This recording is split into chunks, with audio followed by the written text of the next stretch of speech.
All right. Well, our first question does come from Dennis, and he has a question I think everybody has wondered at some point or another. He wants to know, if I need a lawyer for an injury, what's the first thing that I should be looking for? There's so many choices out there, and I just don't know where to start. Who hasn't thought about that?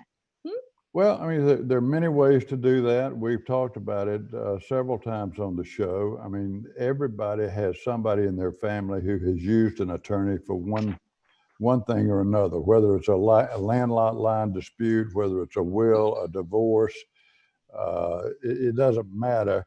You can go to somebody in your family who has used a lawyer, get them to talk to you. Most any lawyer will consult with you on the initial consult free of charge.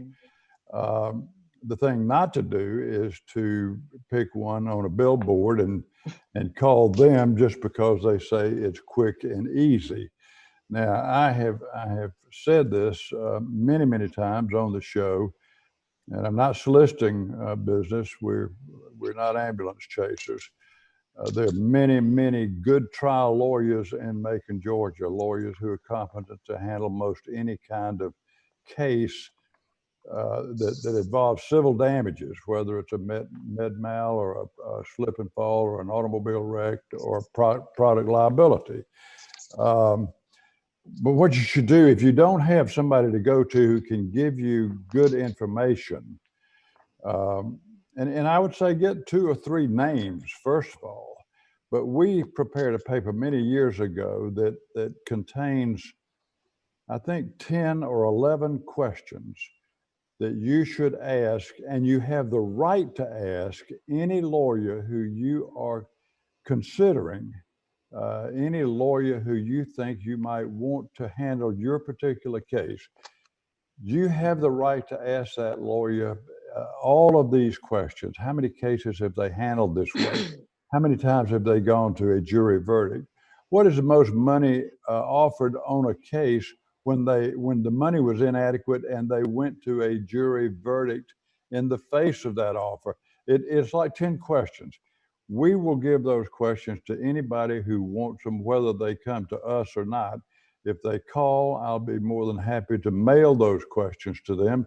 They can take them to whatever lawyer they want to and make sure that that lawyer satisfies them on the lawyer's answer to their questions. And as I say, there's no harm in talking to 2 or 3 different lawyers. So that's kind of vague, but the main thing is get some information, get the questions to ask, and don't be embarrassed or hesitant to ask those questions of whatever lawyer you're talking to. And then you could say, okay, don't call me, I'll call you, I'll get back with you later, and then go talk to another lawyer. Don't call me, I'll call you. So you're ultimately hiring them to be your advocate, so you want the best you can get. You need to talk to them and see what their goals have been and what their success rate has been.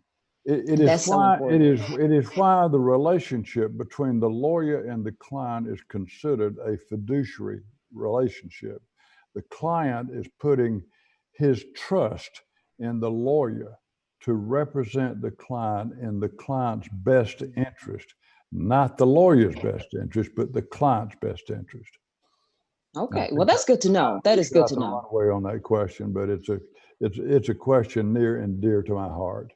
Yeah. Okay, well, thank you for sharing that with us, because so many people often want to know, how do I choose the best attorney for my case?